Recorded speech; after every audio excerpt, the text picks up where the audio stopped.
Okay, let's jump right into this. Welcome to today's explainer, where we're embarking on a highly specific, honestly pretty captivating botanical microquest. Have you ever, just walked past a tiny patch of greenery and completely ignored it, only to find out later it's an absolute hidden gem? Well, today we're going to slow down, look literally at the ground beneath our feet, and explore the fascinating world of foraging for a very particular miniature plant. It's called the Malaysian False Pimpernel. It's a story all about observation, extreme dedication, and for sure, the thrill of the hunt. To really get the vibe of this botanical quest, we need to drop right into the middle of the source material. It starts like this. Dear Interweb, continues from my previous post. Boom. Immediately, we're welcomed into an ongoing conversation. This is from a digital gardening journal written by an author named Ang. It sets this incredibly personal, almost cozy tone, right?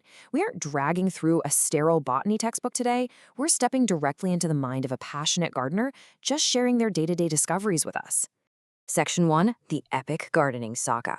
So, I really want to frame our source material properly here, because what we're looking at isn't just some quick one-off blog post typed out on a lazy Sunday afternoon. No, we are dropping into part 962 of Ang's ongoing Notes on Gardening saga. Just let that sink in for a second. Part 962. This specific entry was published on July 21st, 2026. I mean, think about the sheer volume of observation, the trial, the error, and the immense patience required to document a gardening journey across nearly 1,000 distinct entries. It tells us that when Ang zeroes in on a specific plant, it's an absolute game changer that really stood out after years of careful observation. And the author specifically mentions how this current fascination actually connects to past entries.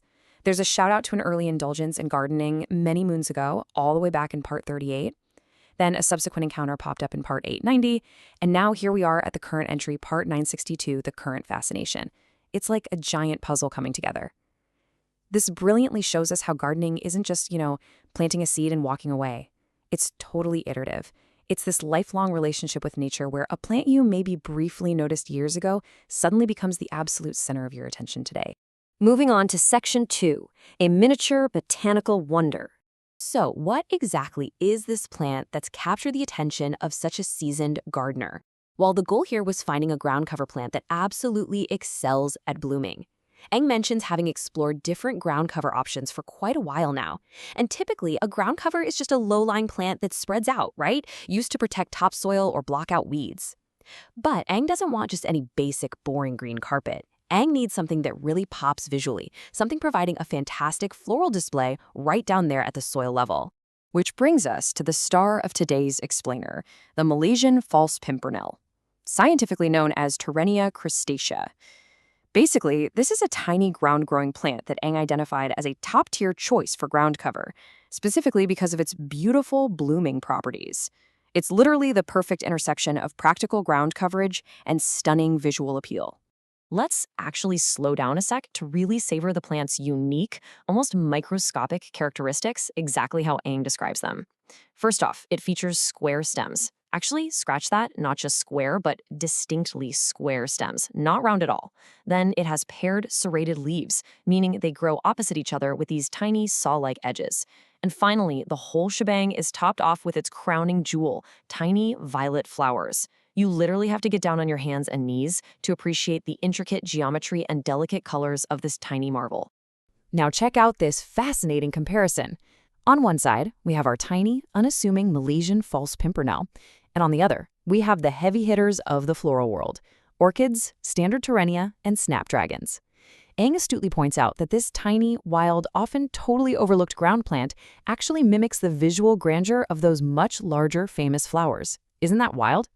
It just proves you don't need giant exotic blooms to find spectacular natural beauty. Sometimes, the absolute best designs are hidden in miniature form right there in the undergrowth. All right, Section 3, the Foraging Challenge. Of course, every good quest has an obstacle. Now that Ang has pinpointed the perfect blooming ground cover, there's a massive hurdle in actually acquiring a few specimens to test out. Which brings up the most obvious question any gardener would ask. Where can you actually buy it? I mean, normally, if you want a rose bush or some ivy, you just drive down to the local home improvement store, hit the garden center, and load up your cart. Pretty easy, right? Well, here is the huge twist in our microquest. You don't buy it. No way. You forage for it in the wild. Based on Olive Ang's research, this beautiful botanical wonder cannot be purchased at a standard retail store. It's essentially considered a wild plant, or maybe even a weed by commercial standards. It totally exists outside the commercial supply chain of normal landscaping. So, how on earth does a dedicated gardener get their hands on it? Let's walk through Ang's strategic acquisition plan. Step 1, skip the retail stores, because we already know that's the dead end. Step 2, forage in the wild. But Step 3 is where Ang's cleverness really shines. The plan is to harvest wild specimens during field trips to plant nurseries. Think about the irony there. Ang isn't going to the nursery to buy the plants they're actually selling. Nope. Ang is going to scour the edges, the margins, the forgotten corners of the pots and the property to forage for the wild, tiny Malaysian False Pimpernel that might just be hitching a ride. It completely turns a standard shopping trip into a covert botanical scavenging mission. As this particular journal entry wraps up, we're left with a very simple, familiar sign-off. Till the next post, yours truly, Ang. It's a quiet, unassuming end to part 962, but honestly, it speaks volumes. It highlights the incredible, relentless dedication of this author to just keep observing, keep returning, and keep sharing these intimate micro-adventures with us on the interweb. We know for sure that the quest for the Malaysian False Pimpernel isn't over. The evaluation has really just begun, and there will inevitably be a part 963. Which brings us to our final takeaway, and I want to leave you with a thought to really chew on. What tiny botanical wonders are hiding in the wild around you? Ang's highly specific foraging mission shows us that incredible orchid-like beauty can be found in the tiniest, wildest ground covers. Literally plants you can't even buy, plants you have to hunt for in the margins. So the next time you're walking through a park, your own backyard, or even a local plant nursery, look a little closer at the ground. You might just find your own miniature masterpiece waiting to be discovered. Thanks for joining me on this explainer, and keep exploring.